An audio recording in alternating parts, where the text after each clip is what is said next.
guys, so today I want to introduce about the Age of Empires 4. This is gonna be the first AoE 4 video. I'm gonna show basically only the basic parts. So if you enter the game, it's only in the computer, by the way. And you can see this front menu. So for today, we're just gonna show the basics, and so if you want to play by yourself, just go to single player, which is quite straightforward. Then to skirmish, or you can play the campaign here, or some proving grounds. But today we're going to show off how do you basically play the game. The goal of the game can vary, but as you see here, go to game mode. There can be four win conditions possible: landmark, secret, wonder, and Dominion. I usually go with Dominion because it's quite simple. Okay, landmarks. You can create landmarks in the game, like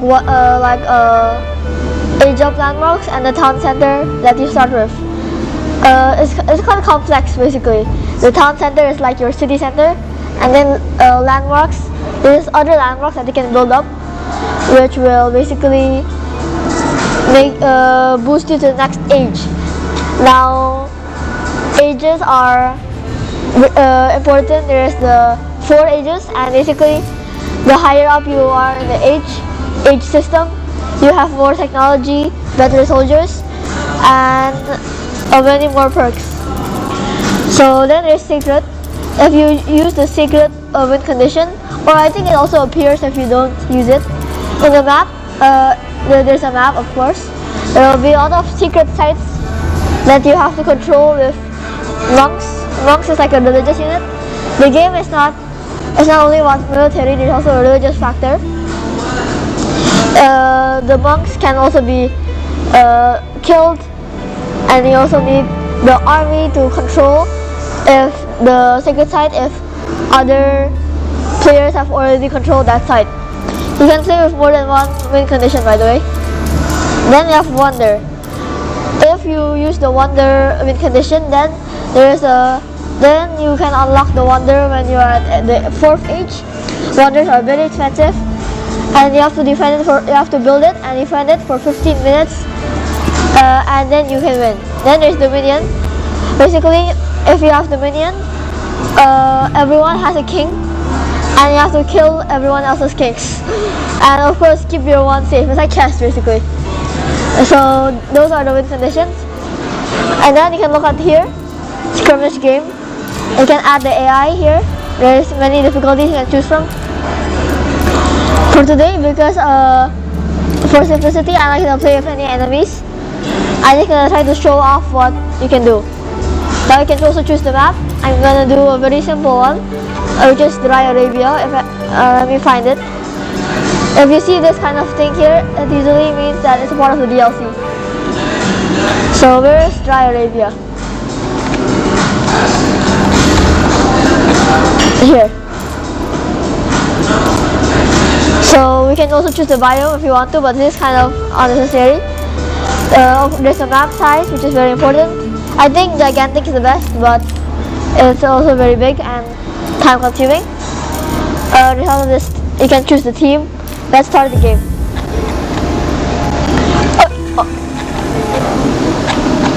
Now we're playing as the French civilization because I forgot to change it. The French civilization basically is one of the basic ones, really good for the beginners. There's a lot of emphasis on cavalry, on keeps, etc. Each civilization has their own unique bonuses and even their own unique weaknesses. There are not so much base civilizations, but the graphics are not very good in this computer because basically if the graphics were better, it would crash. But it's still quite nice here. The French civilization. Wait, whoa. Basically, I don't usually play as this civilization, and it's a very simple one. So now when you start the game, you start with 6 villagers. Whoa. Wait, you see this problem of this? I think I can solve it by changing the settings, but I won't do that. So now we also have started with scout.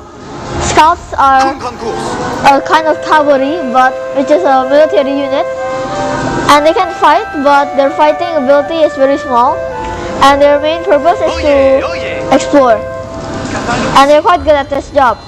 They also have a second purpose, which I am going to show you later. Once I find something. My scout also can regenerate health passively, which no other, not that much units can do. Let's look at the villagers now.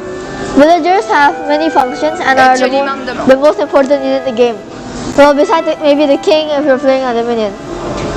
You see there's a lot of stuff here to do. The villager can build and repair. For example, I built this mill. I'm gonna explain what a mill is later. Let's build a house. What does a house do? Basically, you see the housing hub here.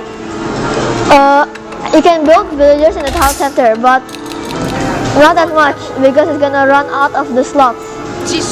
You need the housing to accommodate your villagers or your military units or anything else really. And these houses boost this housing by 10. Houses cost wood, and then making new villagers also costs food. So how do you get these resources to build more stuff or do things? So you get your villagers, and then let's say we want to get wood. This is a forest here. Now first you have to build a lumber camp nearby. You don't have to, but definitely you should. Because mills like this lumber camp acts as like a drop-off site. Because you see, if these villagers are starting to get the wood here, you see each of them is accumulating the wood slowly. See, look, 1, 2, 3, and then where do you put this wood? They don't immediately deposit it to this bank here, basically. So you have to go to this lumber camp. Also, the town center also acts as a supply drop, but of course it's very convenient if you build more supply stops. For example, it will be inefficient if my villagers have to chop here and then walk all the way here. So that's wood, for example. You see my wood is already ticking up, but this is kind of slow, even though 10 villagers are doing this. So you can go to the lumber camp, and then you can go here. You see the green things. There's there's technology. I can research double broadaxe, which increases villagers gathering rate for wood by 15%. Technologies have a cost, and they also take some time. So eventually it's going to be completed, and they're going to chop wood at a faster rate. And then let's check out the scout. The scout haven't done anything yet. Oh, you see this? There's a sheep there. When a scout goes near the sheep will follow the scout. There's a lot of sheep here. Let's just take some. What's the use of sheep? I'm gonna show that later. This is stone. Stone you can harvest stone to build walls, and then keeps are like fortresses basically. Some technologies, and basically that's all. And then there's wood is for most buildings, and then there's gold. Gold is for some units, for markets, some buildings, and it's a very useful resource. So look at this, my scout is coming here. Let's make some villagers. A lot of villagers is important. Now bring that villager, and you can kill the sheep, and then it becomes a food source. You can start gathering it. By the way, this is not how you should play, because If it is a real game, you would be really bad at this game.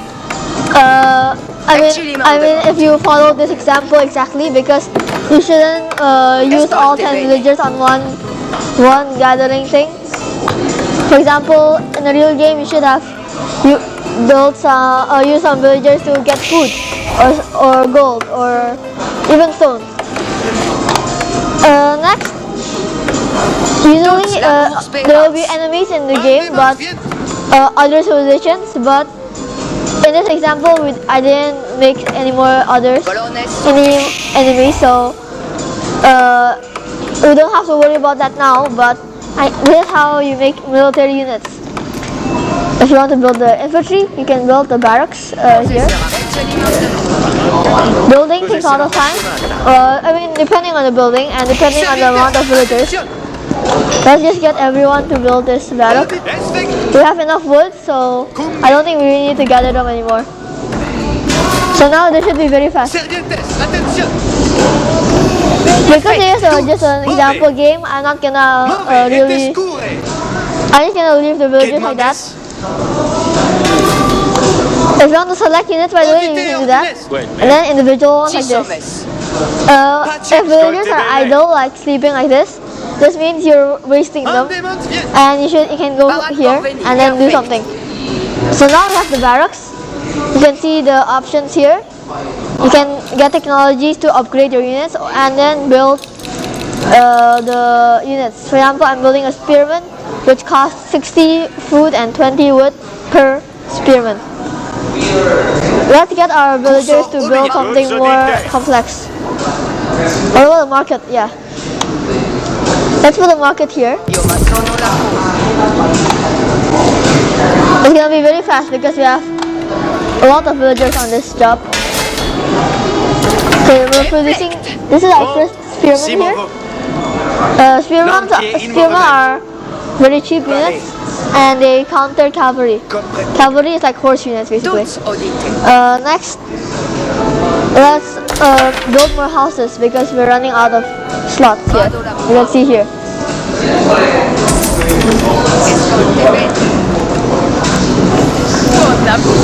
Next, we can also build other military buildings, not only this. We could make man-at-arms, which is like stronger infantry. Infantry is like foot soldiers, but you have to go to the next age first. We need to get some more resources, so let's get more villagers then. Now our villagers are going to build a stable. Let's build a stable here. Very far away for no reason, but why not? Let's get this villager here to start getting gold. How do you get gold? Build the mining camp next to the vein. Then the stables are done. You can make a royal knight here. Knights are very expensive. French knights are called royal knights, which are stronger. Very expensive and very strong. Okay, let's build the mining camp. And now everyone is starting to go on the gold. We can accelerate the gold progress by researching specialized pick. Here in the market, we can make traders. The use of the traders is to go to the trading posts all over the map, and then they will start to generate gold if they go there. Basically,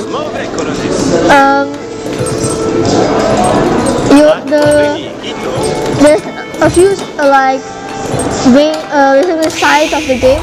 There's the economy, which is how much the resources, the military, which is straightforward, and then there's also smaller ones, but they're mostly complementing these two, military and economy. So this is our first trader. Let's go to the market.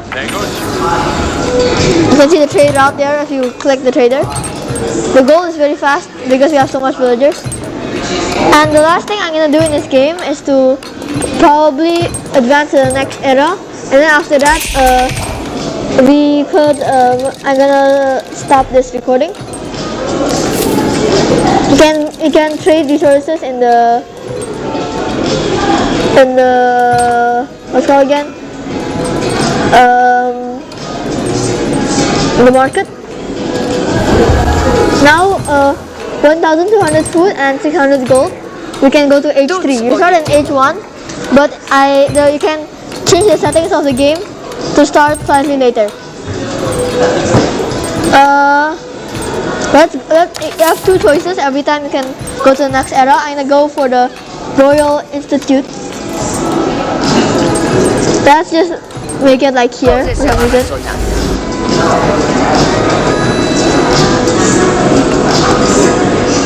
Let's see our knights. We have one knight now, or two knights. The Royal Knight have 190 HP, which is quite a lot. For comparison, the Spearman is only 90. The civilian units, like villagers, this one has 50. Traders have 90. Traders are often attacked by can be easily attacked by some things on the way. Like there's wolves, which are animals, but they can attack. And then also enemies, but of course in this game we don't have any enemies. So this is our guild hall. Basically what this landmark does is that it gives us unique technologies that basically the French have. All cities have also unique technologies for 30% cheaper. So this is the introduction for Age of Empires 4. We have in this episode we have made a small town with a landmark here. We have a lot of villagers already, a lot of housing, and a small military. So this is the introduction to Age of Empires 4. Thank you for watching. Green things. There's technology. I can research double broad axe, which increases villagers gathering rate for wood by 15%. Technology.